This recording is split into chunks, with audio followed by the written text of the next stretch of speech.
ब्रह्मचर्य का पालन जितना मुश्किल मालूम होता है उतना ही सहज है। ब्रह्मचर्य आत्मा का सहज गुण है और आपकी आत्माएं मरी नहीं है बल्कि सुषुप्त हैं। उन्हें जगा भर लेना है। उन्हें जगाना इसलिए कठिन मालूम होता है कि हम नास्तिक हो गए हैं। आपके मन में ज्यों ही श्रद्धा आएगी यह बिल्कुल सहज बन जाएगा। परमात्मा की कृपा श्रद्धा से ही मिलती है।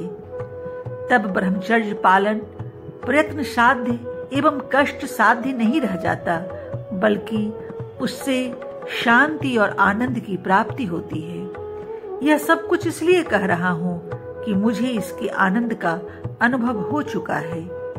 यदि आप विवाहित हैं तो याद रखें कि आपकी पत्नी आपकी सहचरी, साथीन और मित्र है, भोग विलास की साधन नहीं। संयम आपके जीवन का नियम है।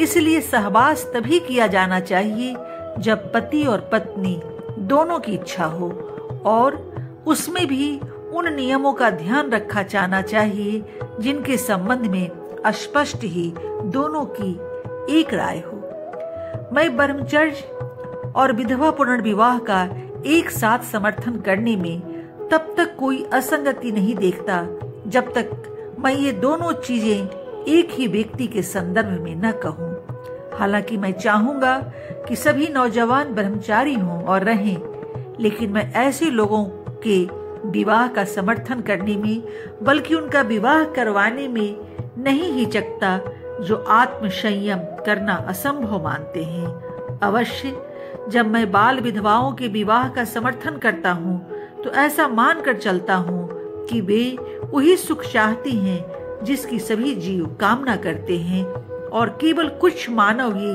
प्रयत्न पूर्वक आत्म संयम कर पाते हैं। ब्रह्मचर्य कोई ऐसी चीज नहीं है जो ऊपर से थोप दी जाए, और बाल विधवाओं को अविवाहित रहने के लिए विवश करना पाप है।